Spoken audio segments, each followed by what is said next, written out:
Apocalipse capítulo 19. Apocalipse 19. Se alguém está acompanhando com a lição do Bíblia Fácil, hoje eu não vou seguir exatamente o que está lá, porque nós vamos estudar o capítulo 19 e o tema do capítulo 19 é a volta de Cristo, né? Só que lá no Bíblia Fácil, esse curso bíblico, na verdade, foi preparado para pessoas que estão estudando Apocalipse pela primeira vez e mais para pessoas de fora da igreja que estão conhecendo. Então, lá no curso do Bíblia Fácil, hoje, quando você for conferir lá, é um estudo simples sobre a volta de Jesus, que todos nós já sabemos. Aqueles mesmos textos de João 14, de 1 a 3, 1 Tessalonicenses 4, 16, 17, né, Apocalipse 1, 7, todos aqui, Mateus 24, 30, 31 e 36, todos aqueles versos que a gente conhece para a volta de Cristo. Então, eu queria trazer para vocês hoje uma análise bem interessante apenas do capítulo 19 do Apocalipse. Tem um relato aí no capítulo 19 que ele é muito interessante sobre a volta de Jesus e traz um aspecto diferente, um aspecto inovador. Davi, você pulou o 18. Esse 18 não tem no curso de Bíblia Fácil uma explicação assim. Ele não para explicar esse 18, e na verdade esse 18 é só um desdobramento do 17, porque o 18 ele vai só falar sobre a queda de Babilônia. Ele vai só fazer um lamento, uma descrição assim da queda de Babilônia, que nós já falamos no 17 e já falamos nos capítulos anteriores. Do capítulo 18, os versos mais importantes é o verso 2 até o verso 4. Vamos ler, para não passar batido no capítulo 18. Então, olha só. Então exclamou com potente voz, dizendo: Caiu a grande Babilônia, e se tornou morada de demônios, covil de toda espécie de espírito imundo, e esconderijo de todo gênero de ave imunda e detestável. Pois todas as nações têm bebido do vinho do furor da sua prostituição, com ela se prostituíram os reis da terra, também os mercadores da terra se enriqueceram à custa da sua luxúria. Então aqui, esse momento da queda de Babilônia, todos nós já sabemos, eu já expliquei aqui ontem no momento das pragas também, que esse momento que a Babilônia vai cair é lá no derramamento da sexta praga, quinta para a sexta praga, quando o rio Eufrates secar, as pessoas deixarem de dar o apoio, então ali a Babilônia vai cair, porque não vai ter mais ninguém que apoie aquele sistema religioso falso. Então a nossa obrigação hoje, para com as pessoas que a gente gosta, que estão nesse sistema, é o quê? 4. Ouvi outra voz do céu dizendo: Retirai-vos dela por meu, para não seres cúmplices em seus pecados e para não participares em seus flagelos. Certo?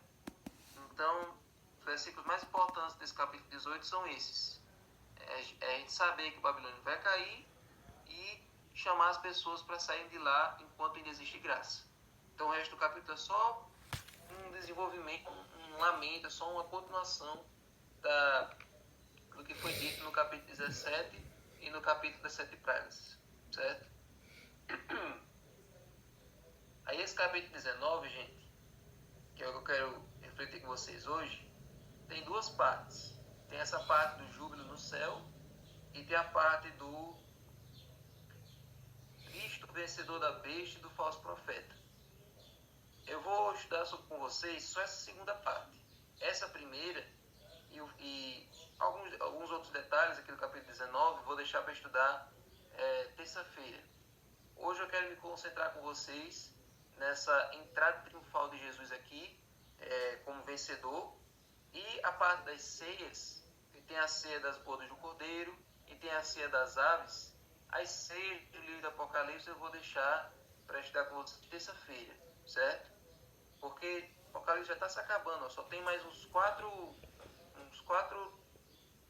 estudos para fazer com vocês. Então eu vou fazer render aqui pelo menos até sexta-feira, para que no sábado a gente possa talvez começar uma outra série de estudos, certo? Ou então voltar para a lição da escola sabatina, certo? Então eu vou fazer render esse finalzinho, essa reta final. Então o capítulo 19 eu vou dividir em 2 dias e daí a gente vê o que a gente pode fazer, certo? Apocalipse, capítulo 19. Vamos ver aí, gente, do verso 11. Do verso 11 até o verso 16 hoje. Certo? Hoje o tema é a volta de Cristo, no livro de Apocalipse. Certo? Então vamos ler. Diz assim: Vi o céu aberto e eis um cavalo branco. O seu cavaleiro se chama Fiel e Verdadeiro. Julga e peleja com justiça. Os seus olhos são chamas de fogo. Na sua cabeça há muitos diademas. Tem um nome escrito que ninguém conhece, senão ele mesmo. Está vestido com um manto tinto de sangue, e o seu nome se chama o Verbo de Deus. E seguiam-no os exércitos que há no céu, montando cavalos brancos, com vestiduras de linho finíssimo, branco e puro. Sai da sua boca uma espada afiada, para com ela ferir as nações. E ele mesmo as regerá com cetro de ferro, e pessoalmente pisa o lagar do vinho do furor da ira do Deus Todo-Poderoso. Tem no seu manto e na sua coxa um nome escrito: Rei dos Reis e Senhor dos Senhores. Essa é a descrição da volta de Jesus no livro de Apocalipse. Se você prestar atenção, essa talvez não seja a visão mais comum na nossa mente da volta de Jesus. Porque a imagem que nós geralmente temos é essa daqui, ó. Essa é a imagem mais comum, a imagem mais familiar na nossa mente da volta de Jesus. Ele sentado num trono, certo? Com os anjos descendo, milhares de anjos descendo em volta dele. Em algumas outras pinturas, Jesus volta com uma trombeta de prata numa mão e uma foice na outra, que é assim que diz lá no Grande Conflito, que é assim que ele vai voltar. E também no livro do Apocalipse, né, tem uma parte que a gente não leu, certo? Que é aqui no capítulo 14, verso 17, olha só. Olha uma outra descrição da volta de Jesus no livro do Apocalipse. A gente não leu essa parte. Passou assim muito rápido, ó. Apocalipse 14, verso 14 diz assim: Olhei e eis uma nuvem branca, e sentado sobre a nuvem, um semelhante a filho de homem, tendo na cabeça uma coroa de ouro, e na mão uma foice afiada. Olha aí. Outro anjo saiu do santuário, gritando em grande voz para aquele que se achava sentado sobre a nuvem: Toma a tua foice e ceifa, pois chegou a hora de ceifar, visto que a seara da terra já amadureceu. E aquele que estava sentado sobre a nuvem passou a sua foice sobre a terra, e a terra foi ceifada. Então, essa é uma outra descrição da volta de Jesus no livro do Apocalipse. E essa imagem nós estamos mais familiarizados. Jesus vindo com uma foice para pegar aqueles, para juntar aqueles que são seus. Aqueles que amadureceram dentro da provação e que agora estão prontos para ir para o céu. Certo? Então, essa é a primeira imagem que nós temos, a imagem mais comum, mais familiar. Mas a gente sempre se pergunta, e essa visão aqui, Jesus voltando em cavalo branco, com um exército de cavalos brancos junto com ele? Por que ele é retratado dessa maneira? A gente não é acostumado com essa imagem. Gente, sabe por que Jesus foi retratado assim? É porque para a gente entender as profecias do Apocalipse, gente, a gente precisa primeiro fazer uma referência ao Antigo Testamento. O Apocalipse é o livro que mais faz referências ao Antigo Testamento no Novo Testamento, por incrível que pareça. Tem mais de 600 referências ao Antigo Testamento no livro do Apocalipse. E no tempo da Bíblia, quando uma autoridade, quando um rei, ele vinha em missões de paz, ele andava em jumento. E quando ele vinha em missões de guerra, ele andava a cavalo, certo? Então, andar de jumento significava vir em paz. E a cavalo, vir para fazer um juízo, para trazer alguma punição, vinha como conquistador, vinha como um guerreiro. É por isso que quando a gente lê o relato da entrada triunfal de Jesus em Jerusalém, a gente pode se perguntar, mas o que tem de triunfal entrar na cidade de jumento? Porque não tem nada triunfal você chegar de jumento em algum lugar, certo? As pessoas receberam Jesus com alegria naquele dia, mas ao mesmo tempo elas se decepcionaram porque Jesus entrou no jumento. Porque na expectativa delas, Jesus teria que entrar de cavalo. Sabe por quê? Porque eles queriam que Jesus viesse para libertar o povo de Israel da mão dos romanos. Ele tinha que vir já para trazer a guerra, já para vir como um libertador. Então, quando Jesus chega de jumento, todo mundo entende qual é a mensagem. Ele não está vindo para guerrear, ele está vindo para a paz, ele está vindo para manter as coisas do jeito que estão. Então, as pessoas que naquele dia derramaram ali, jogaram os ramos de palmeira, jogaram suas capas para Jesus passar, foram as mesmas que lá no pretório de Pilatos mandaram ele ser crucificado. Então, Jesus naquele dia, ele deixou claro que a missão dele não era a que ele estava esperando. Jesus veio no jumentinho, numa missão de paz. E isso era uma profecia que vinha lá de Zacarias, que dizia que o teu rei vem sentado no jumentinho, cria de jumenta. Então, olha a relação com o Antigo Testamento. Então, naquele dia, Jesus entrou em Jerusalém como jumentinho. E agora, em Apocalipse, ele é retratado vindo num cavalo. Então, já dá para a gente entender com que objetivo ele vem no dia da sua volta, certo? E essa é a imagem que nós não estamos acostumados a ter. Nós sempre vemos Jesus voltando apenas pelo lado salvífico, apenas pelo lado redentor, né? Para tirar a gente desse mundo, para levar a gente para o céu, para a vida eterna. Mas a gente não está acostumado com um lado bélico da volta de Jesus. Ele também vem para exercer juízo sobre as nações, juízo sobre os ímpios e para derrotar o reino de Satanás. Então ele vem não apenas para salvar o seu povo, mas também ele vem em guerra. Ele vem também com a espada desembainhada para castigar, para punir as nações que se levantaram contra o seu povo. Então, essa é a imagem que nós não costumamos ver, certo? Então, tem alguns detalhes dessa imagem, olha. Seu cavaleiro se chama fiel e verdadeiro, julga e peleja com justiça. E o verso 12. Os seus olhos são chamas de fogo. Olha aí. Então, esse é um detalhe do visual de Jesus também que a gente não é acostumado a ver. A gente sempre olha para Jesus e lembra dele no tempo que ele esteve aqui na terra como humano. E aí olha para ele agora e está com os olhos com chama de fogo.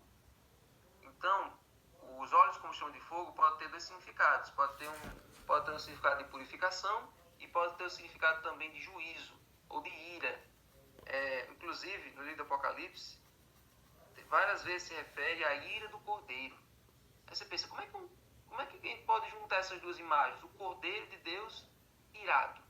Porque o Cordeiro de Deus a gente sempre pensa numa coisa terna, uma coisa ali pacífica, né? A gente olha para João capítulo 1, ou João 1, acho que é, e tem eis o Cordeiro de Deus que tira o pecado do mundo. Então a gente olha para aquilo ali e pensa, não, o Cordeiro que foi morto, o Cordeiro que tira o pecado do mundo, sempre num aspecto assim bem doce, bem terno.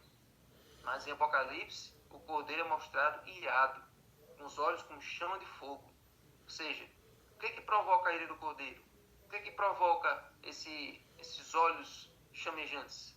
O que provoca isso é o pecado, o que provoca isso é a rebeldia das pessoas que rejeitaram a sua graça, que fizeram pouco caso do seu sacrifício. Então é contra essas pessoas, é contra isso que esse Cordeiro ele está irado. O Cordeiro de Deus ele está irado. Então, por isso que os olhos dele estão como chamas de fogo, porque ele vem para julgar, ele vem para exercer juízo, certo? E isso também aparece lá no capítulo 1, né? Quando Jesus apareceu para João pela primeira vez aqui no livro do Apocalipse, Apocalipse 1, verso 14. A sua cabeça e os seus cabelos eram brancos como a alva lã, como a neve, e os olhos como chamas de fogo. Então é a mesma imagem, é a mesma pessoa. Olhos como chamas de fogo. E acho que lá em Salmos tem um verso que diz assim: para os ímpios, nosso Deus é como fogo consumidor. Para nós, olhar, contemplar para a glória dele, nos faz bem, é benéfico, é maravilhoso. Mas para os ímpios, o mesmo olhar que nos abraça, o mesmo olhar que nos transforma, é o mesmo olhar que condena e que julga quem está do lado errado, certo? Agora, gente, olha um outro detalhe. Na sua cabeça há muitos diademas. Gente, na Bíblia, existem duas palavras no grego para a palavra para coroa, certo? Existe a palavra Stéphanos e existe a palavra diademas. A palavra Stéphanos, o termo Stéphanos, se refere àquela coroa de vitória. É uma coroa de quando os atletas eles terminavam a corrida, terminavam a modalidade olímpica, e aí quando terminava tudo, eles recebiam uma coroa de louros na cabeça. Coroa de louros era uma coroazinha feita de folhas, que era dada ao vencedor naquele dia, e depois aquela coroa murchava. Então era uma coroa de vitória, era uma coroa de comemoração, certo? E a segunda coroa era a coroa diademas, que é uma coroa da realeza, é uma coroa de autoridade, de governo. E aí, gente, dessas duas coroas que eu falei, Stéphanos, que é a coroa de vitória, e diademas, que é a coroa da realeza, qual que vocês acham que é a coroa que Jesus vai estar usando nesse momento? É claro que é a coroa diademas. Não é a coroa Stéphanos, porque a coroa Stéphanos é a coroa da vitória. Quando é que Jesus recebeu essa coroa da vitória? Quando ele subiu para o céu, depois do seu sacrifício, depois que ele ascendeu para o céu, e ele chegou lá na presença do Pai, certo? Diante de todos os anjos, trazendo aquele molho movido, que é aquelas pessoas que ele levou com ele, que depois viraram os 24 anciãos. Ele chegou diante do Pai e lá ele foi coroado por causa de que ele venceu o grande conflito, porque ele venceu Satanás na cruz. Então ali ele foi coroado com a coroa da vitória, porque ali ele conseguiu vencer realmente o inimigo e o grande conflito já está batido o martelo desde aquele dia. Então ali ele recebeu a coroa Stéphanos. Ele cumpriu o plano da salvação. Ele salvou todos nós. O céu já está garantido para nós por causa do que ele fez naquele dia. Então ele já recebeu a coroa da vitória naquele momento. Então agora, na dia da sua volta, ele não vem com a coroa da vitória. Ele vem com a coroa da realeza. Ele vem com a coroa diademas. Ele vem agora para conquistar, para que o reino de Deus agora, o reino do céu agora possa vir para esse mundo. Então ele vem como um conquistador, certo? E mais, olha aí, o verso 12 diz que há muitos diademas, ou seja, há muitas coroas. Não é só uma coroa. Por que está aí dizendo que tem muitas coroas?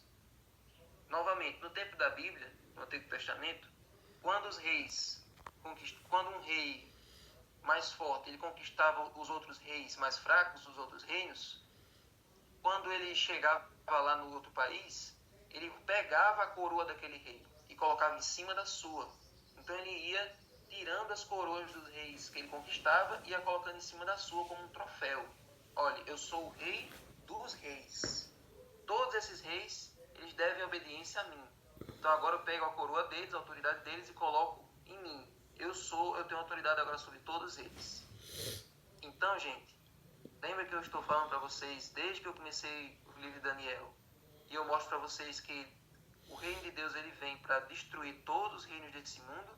Então Jesus, o rei dos reis, o senhor dos senhores, ele vem para colocar fim a todos os reinos desse mundo.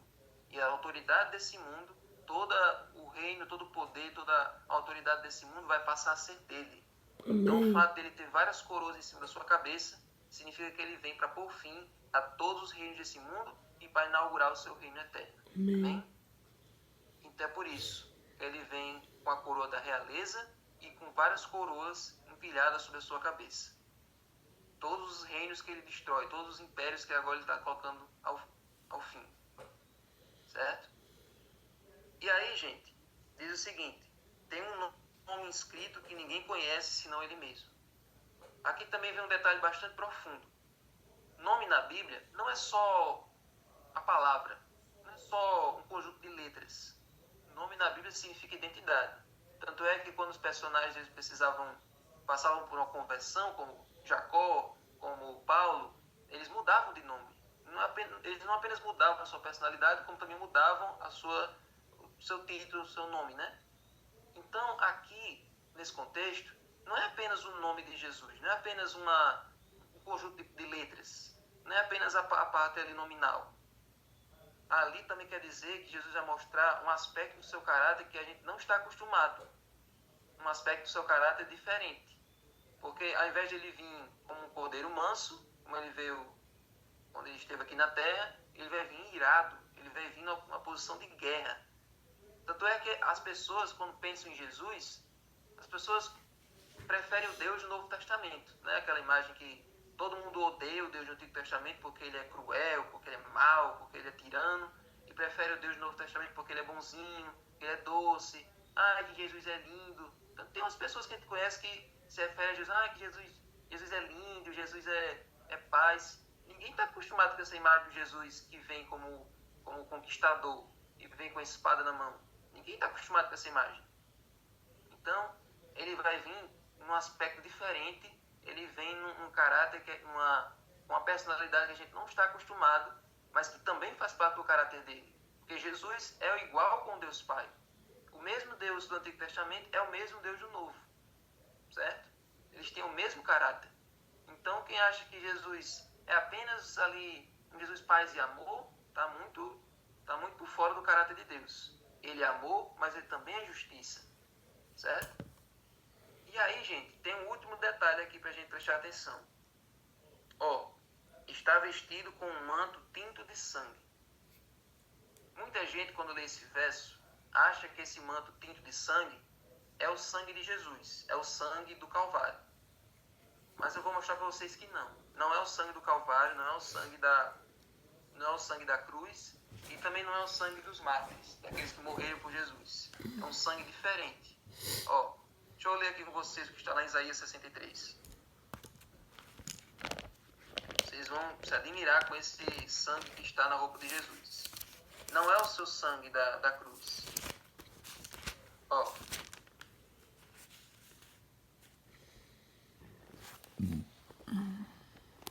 Isaías 63, verso do 1 ao 3, diz assim: Quem é este que vem de Edom, de Bosra, com vestes de vivas cores, que é glorioso em sua vestidura e que marcha na plenitude da sua força?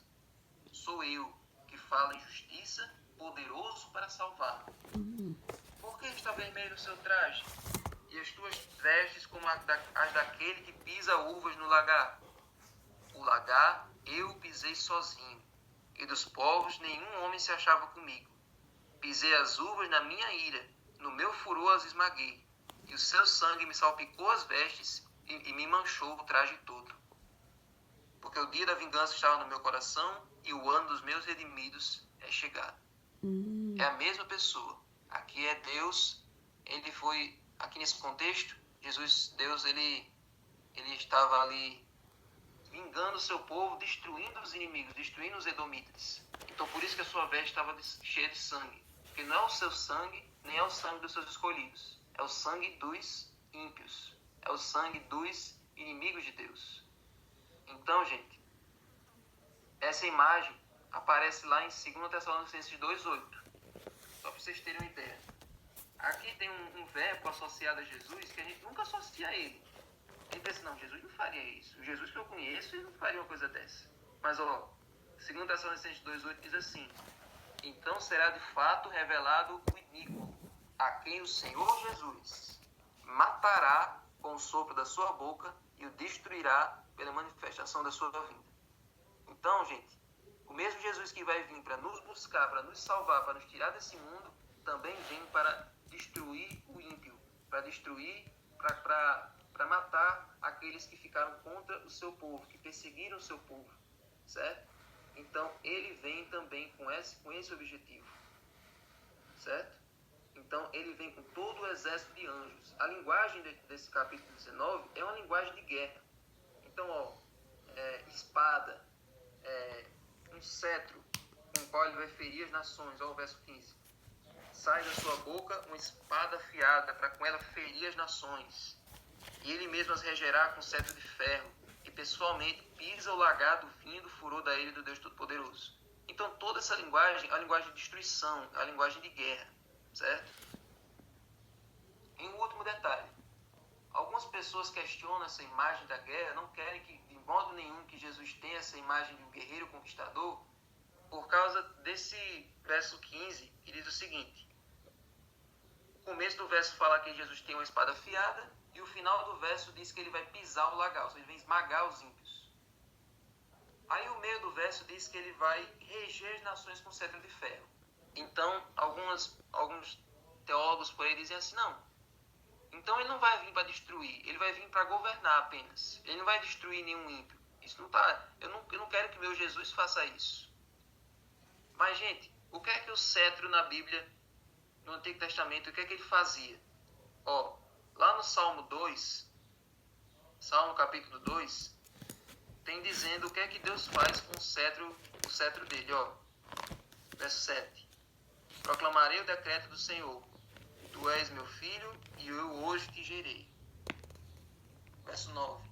Com vara de ferro as regerás, ou com cetro de ferro as regerás, e as despedaçarás como um vaso de oleiro. Olha aí, o cetro de ferro, que também serve para governar, também serve para esmagar, também serve para destruir, certo? E lá em Apocalipse 2, verso 26 e 27, diz o seguinte: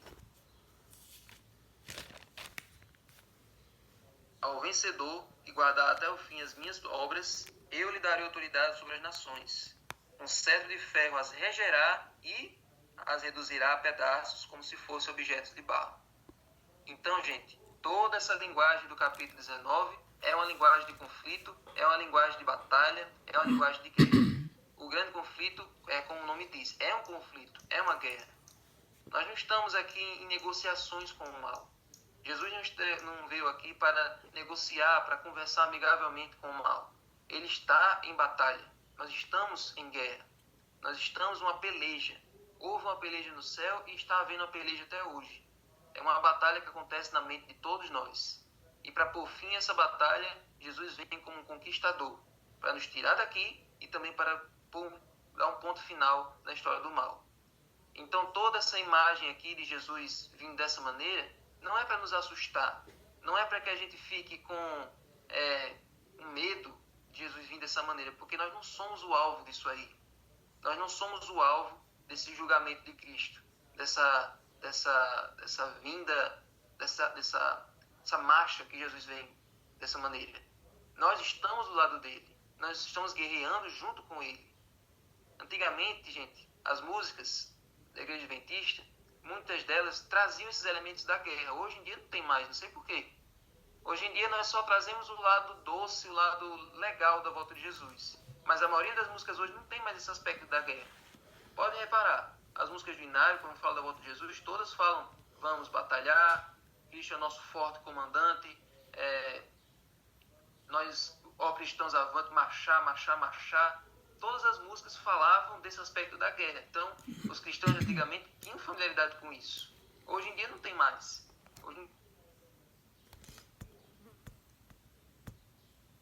Vamos começar de novo, não tem problema.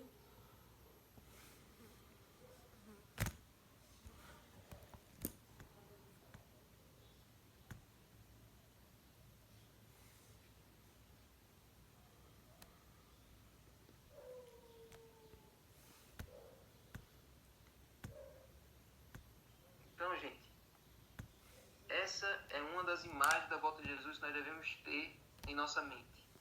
Ele vem como conquistador. Ele vem como Rei dos Reis, Senhor dos Senhores.